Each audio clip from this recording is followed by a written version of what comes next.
Hey guys, good morning and welcome back to this week's episode of What the Heck Do You Do, a weekly podcast where we highlight business owners doing unique and unusual things. This week's episode is brought to you by Angie D Photography.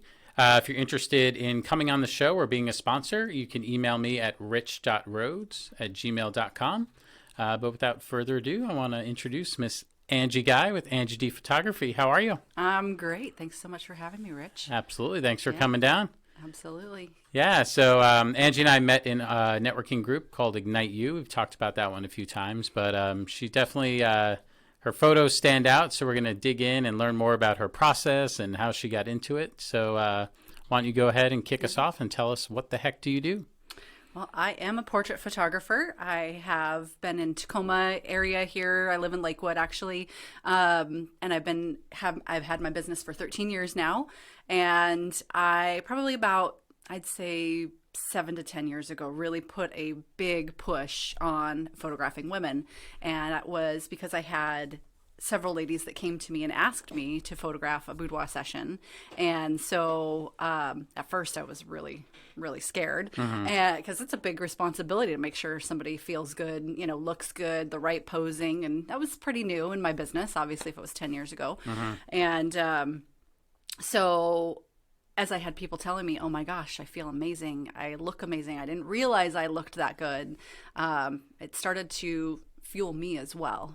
Being able to help someone feel amazing in their own skin is a pretty powerful job. Yeah. If you can call it that. I mean, I call that the fun part. The job's all the office stuff that I have to do. But it was just something that was so neat to be able to share with people and help them feel amazing. So that's really kind of morphed, and it took a long time where I was actually really nervous about, okay, well, I have all these family clients that, am I going to offend them by doing this boudoir photography thing?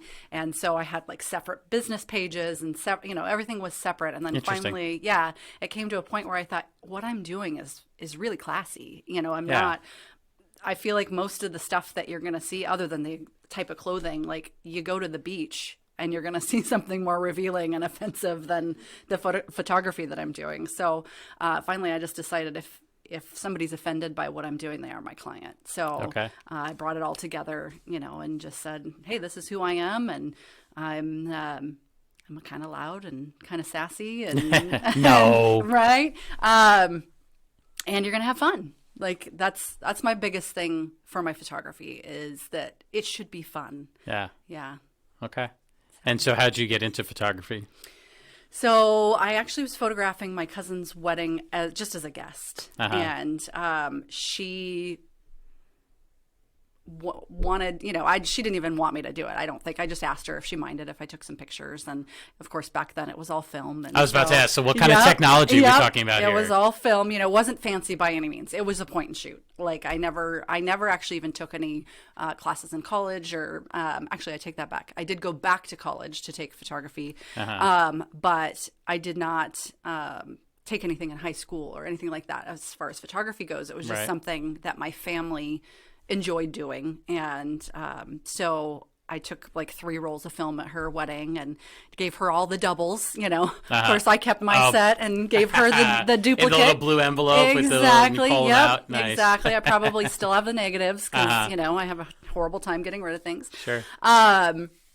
And so I gave her the pictures and she said, oh my gosh, I like these better than my professional photographer.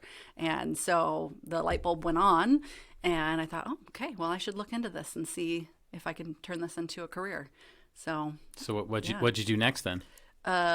Kept working at a credit union. It was definitely a process. I was living in Lakewood and working up in Tukwila, so it took me a while. I joined a professional photographers association and just kind of started soaking it all in before I actually created my business. I'd say I was part of that group for at least a year, maybe even 2, before I jumped in. Okay, so just learning and hearing the conversation, the lingo even about just photography as a profession. Okay. And then started mentoring with other photographers and going and just holding their reflectors and, things like that to just, what are you doing and how can I do it? Okay. So that it's going to be a quality experience for my clients.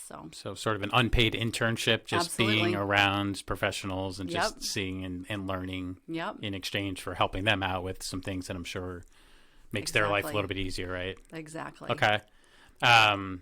Yeah, that's good. I want to highlight that just because I think that's interesting to hear the story of how people end up in business for themselves. Yeah. And I know a lot of people, it's side hustle becomes main hustle. Right. And so that's why I really wanted to kind of dig into that and just better understand, Yeah. how you transition. So, Well, and even more, I mean, to that effect, as far as how I transitioned into that, was that I was actually working as an assistant to a real estate agent, and they asked me, actually there was a gal in the office who was, it's called a transaction coordinator. So it's the person, there are people who are hired specifically by the real estate agents, and then there's also sometimes people who are independent contractors. So she was an independent contractor, and she worked for several different real estate agents. And she said, I'm moving. Do you want my book of business? And so my ability to then step into a business where there was already a set structure that I could take over was less scary than just jumping into a full, like, I'm starting my own business from scratch. So I think without that step of being shown you can run your own business, I might not have taken the full step to do it, to be a photographer, because I needed that intermediate, like, here's a way to get running, and you can actually do it. And so it was horrible. It was not my cup of tea. Right. I've taken lots of tests and quizzes and things like that. I'm very 50-50 as far as organization brained and artist brained. And so I'm good at it, but it mentally is not a good thing for me to just be paperwork, transactions, things like that.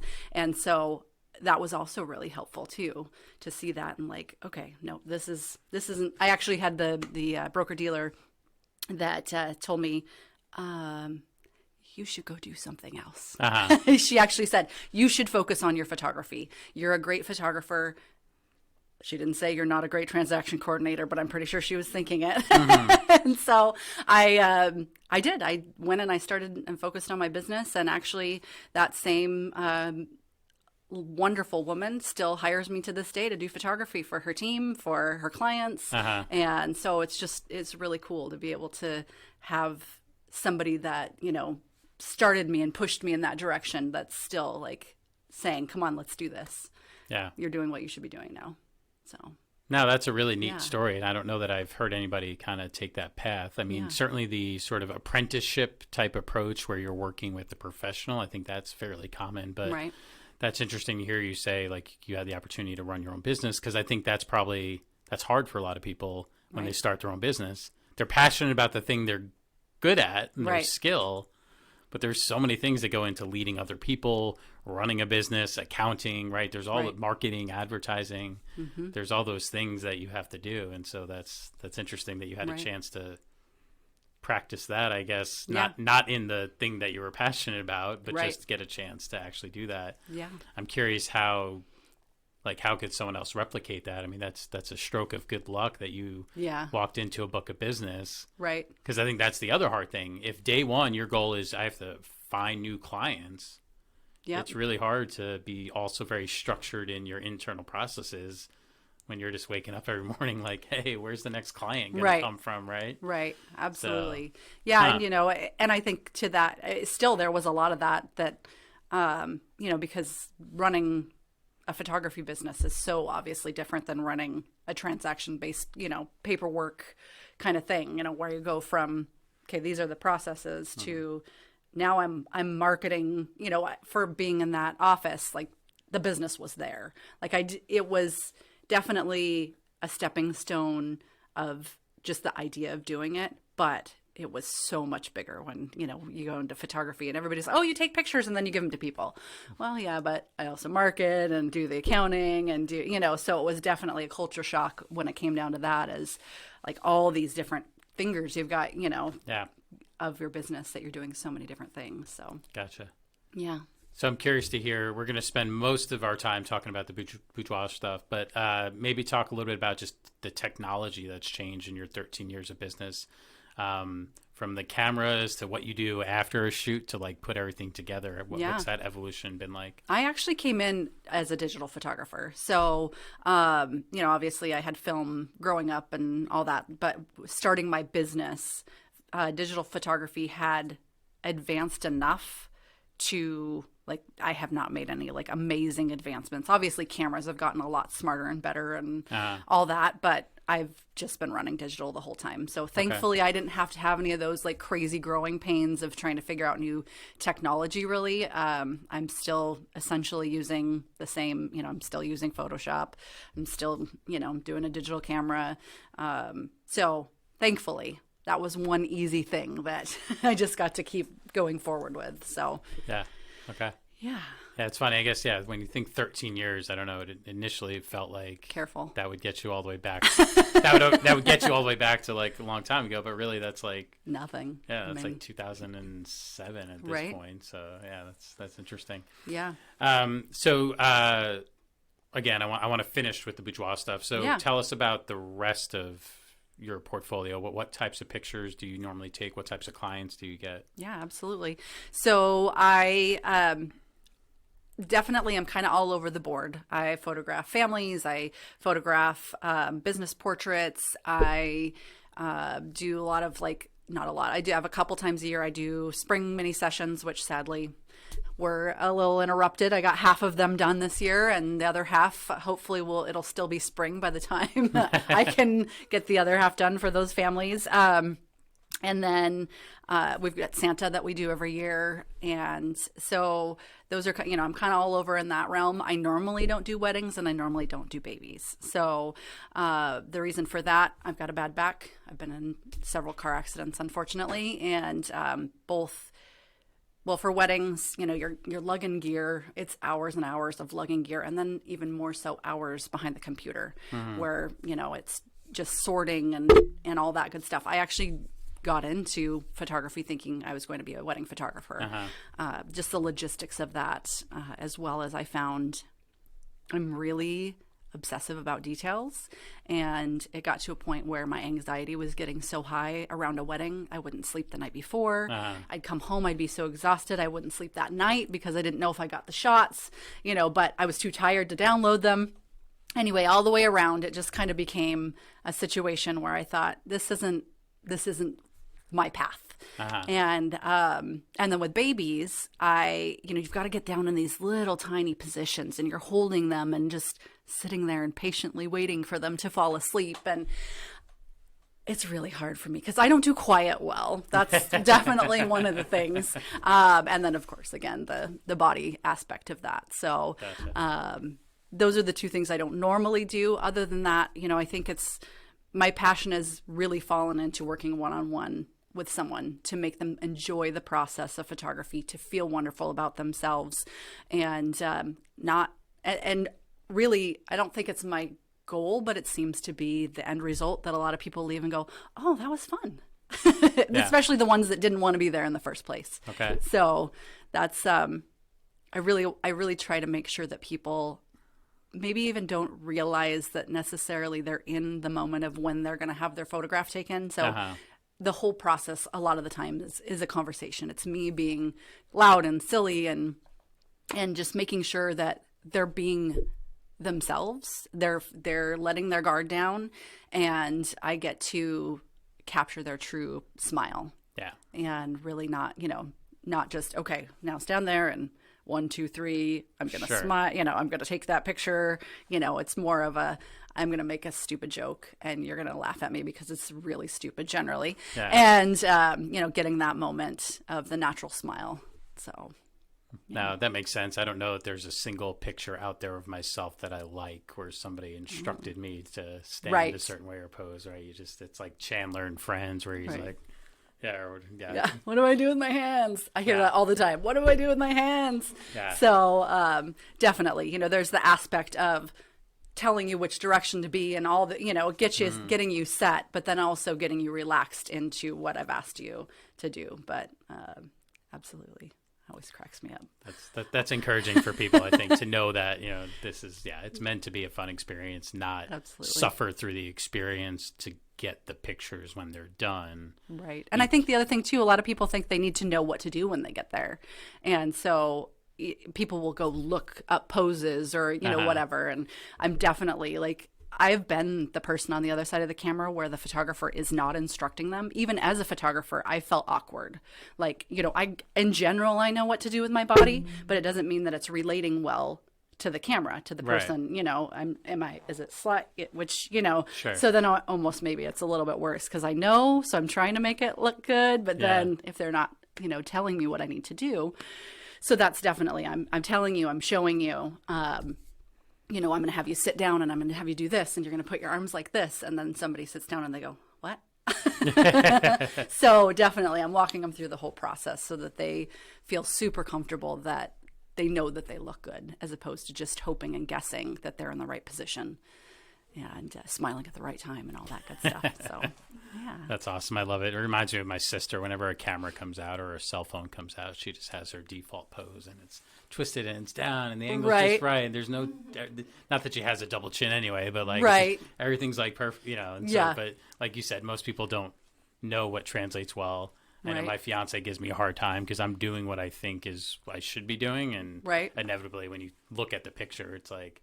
I'm like crouching down because she's a lot shorter than I am. So I'm trying to meet her there, but then it looks like I'm just hunched over. And so I appreciate the idea of just show up, know how to smile.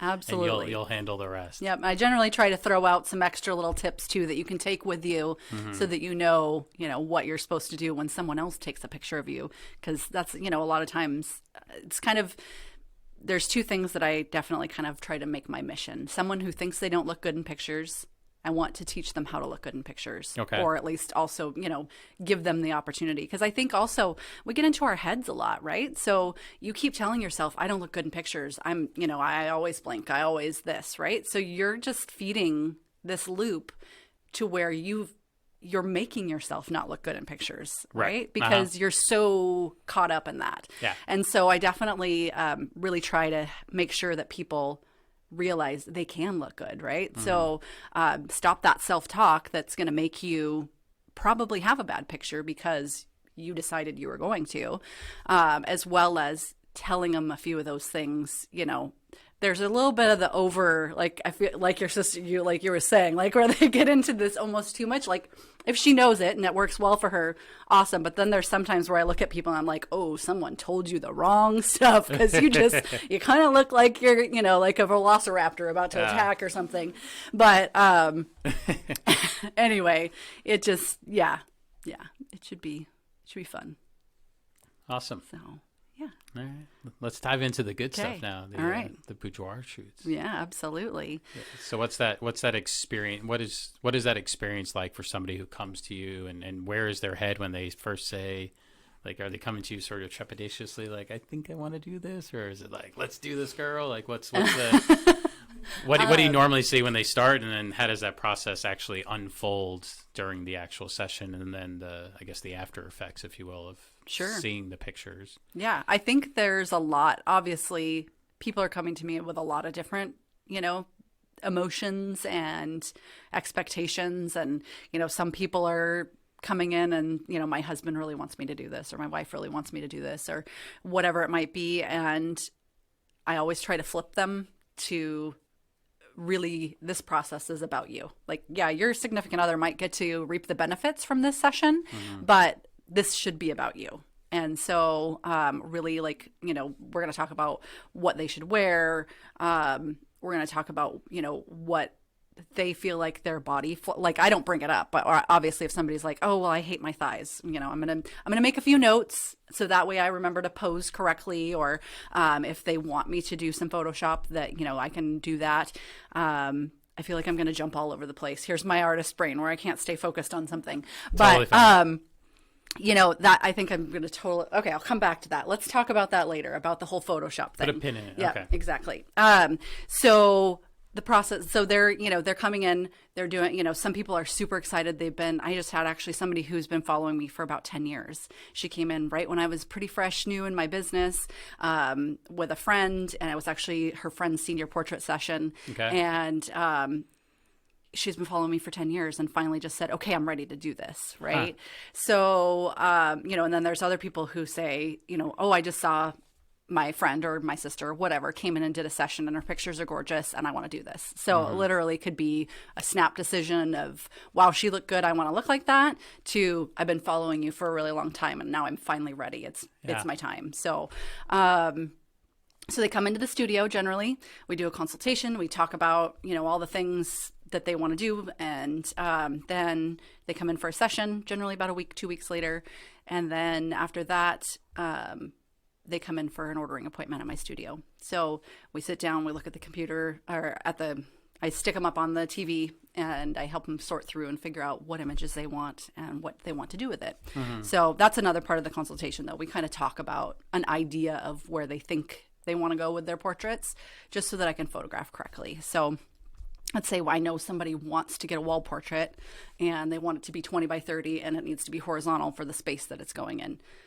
I definitely need to know that, because if I'm focusing on doing mostly vertical shots, Gotcha. Then Right. we're going to be kind of stuck. Look a little weird if you just turned it sideways. Exactly. Gotcha. So, thinking about either the space or the use, obviously a lot of people are doing it for their significant others. So albums are really my most popular thing. You get a nice collection of photographs in a small thing you can stick in a drawer that your kids aren't going to necessarily stumble upon and mommy but again, like I said, what I do is classy, and I think it really comes down to the comfort level of the parent as opposed to what's actually in the portraits most of the time. But I think that's pretty much the process. I think I covered it. I don't remember if you asked anything else other than the process. Just what people feel, after. What do you hear? What's the feedback you get from folks after they've done a shoot with you? Like, what are some of the things? What are the themes that you hear that people tell you after they do it and after they see the photos? Definitely, it's about feeling great about themselves, feeling empowered, not realizing that they looked that good anymore, or now, or whatever it might be. I actually just had a session. I just went to a business workshop in Nashville, and so it was 8 of us photographers, and I went into it. I was excited because I haven't had a boudoir shoot in, I was about 8 years ago, 9 years actually, because then I had my son, and I won't say it was necessarily directly related, but it didn't hurt anything. We were trying at the time. It's funny, I tell that story and I have to be careful. I'm like, okay, where are they in their life? Because I don't want them to think they're going to get pregnant because they did a boudoir shoot. Anyway, so it had been a while, and so I was excited to do another shoot. But also, I'm not in a place right now where I'm totally in love with my body. I definitely know I need to get some better eating habits and things like that. And it's not about like that I'm down on my body. I just don't feel great in my body right now because I know I could be taking better care of it. Anyway, so excited though. I got 7 other people that are going to be able to take pictures. And so we all actually wound up in our lingerie photographing each other. And it turned into this like 2 hours of just boudoir a palooza, I guess, or something.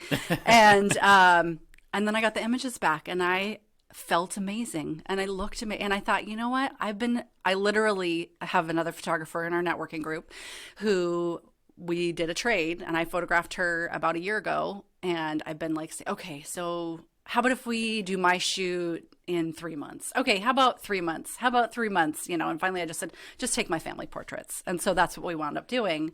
I've been putting it off. And it was kind of one of those things where I'm not even following my own advice. Right. It's about feeling good in the skin that you're in today. And, say you really want to lose 10 more pounds. Do it again.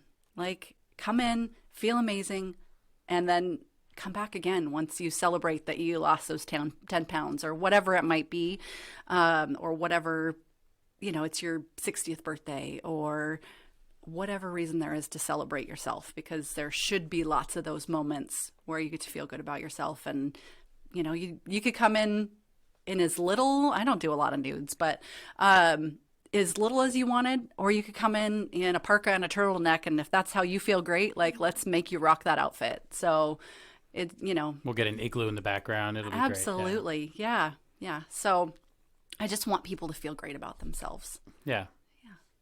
No, I love that, and I think that is a good message for people just in general, right? Like just take the leap, and the rest will follow, because it's kind of like when people ask like about like having kids, and it's like, well, there's never really a great time to have something that you have to watch 24/7 that is then going to grow into a teenager that's going to eat you out of house and home. Yep. That's great. You finally get them out of the house. Well, guess what? College costs $30,000 a year. So like you just do it, right? And so it seems like that's almost the same thing. Like, you know, everybody's beautiful in their own way. Like, just absolutely do it. Absolutely. And that confidence might actually inspire the diet, right, and the fitness, you know, regime that you need, right, that you've been putting off versus. And I've got two sides of that too. You know, I'll tell people, if you think you've got 5 to 10 pounds to lose, let's schedule it for 3 months from now.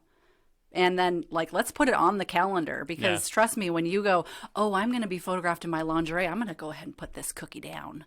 You know, there's something about that. But then also, you know, just do it. Yeah. And it's going, because there's so many people too who've said, oh, well, I'm going to lose 10 pounds. And they don't ever lose the 10 pounds. And now it's 10 years later. And if you just would have done it, you know, they'd be like, oh, well, man, I would have been 10 years younger. So, you know, so just thinking about that, you are who you are, and you're beautiful, and I'm going to make you look great. And it's all about, you know, choosing the right angles, helping you choose the right clothing. You know, in the beginning, when I was still learning, I'd have people come in and, you know, before I was doing real in-depth consultations, and they'd say, oh, well, I hate my stomach. And okay, well, I'll put that little note in the back of my brain and prepare for your session. And then they'd show up in just a bra and underwear, and their stomach it's out there, right? So there's only so many poses you can do that's going to hide a stomach when you're in a bra and underwear. And so really going through that process too of, okay, so now you've told me these are the things you're self-conscious about, and so let's choose the right outfit. You know, we'll choose the right poses and all that good stuff, because I definitely want you to feel good when you look at the images after the fact. So, which I think kind of also brings us back around to that Photoshop thing that we put a pin in earlier, which was that I have the skills to make you look not like you, but that is never going to be my goal. Right. You know, I am absolutely pro love the body you're in. But I also know that sometimes, like, I have a girlfriend who has the keloid scarring, the real big bumpy scarring. And she said, you know what, it's just something I've hated. And I just want to see myself without it.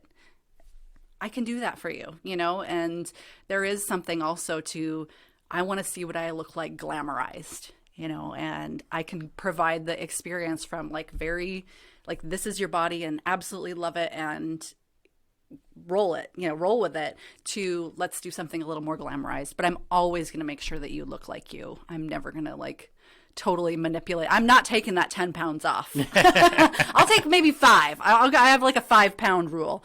But yeah, you should definitely still look like you. Yeah. So.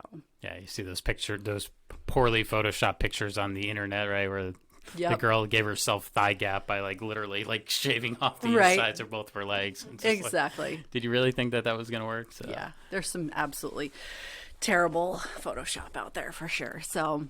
Yeah, no, I think the messaging here is super important, and it's great. Yeah. And then, you know, just I think it's as simple as following your Facebook page, and you get to see, right? You put out fairly regular photos of your shoots and stuff like that. Absolutely. Yeah. Facebook is definitely, I normally say Facebook is definitely the most updated place, but I am actually working on updating my website right now. So if you show up there, it might look a little discombobbled, but it's definitely better than it was, because it was probably about 8 years since the last time I had updated pictures. But Facebook is definitely the most active place that I am, and really putting up the new photos. So I have a Tushy Tuesday that I roll out. I have a client crush of the week that I do on Wednesdays, and a flirty Friday. So I'm just kind of trying to keep fun, you know, inspiring images rolling through the week to, you know, just be a little bright spot. Yeah. No, I think that's awesome, and I think that's like you said, it might take somebody 10 years, but the more they see it and you see somebody you know and you see Right. like how well it turns out and how great everybody looks, which they do, then I think that maybe gets somebody over that confidence hump that they needed to get Right. over to be able to schedule it. So Yeah.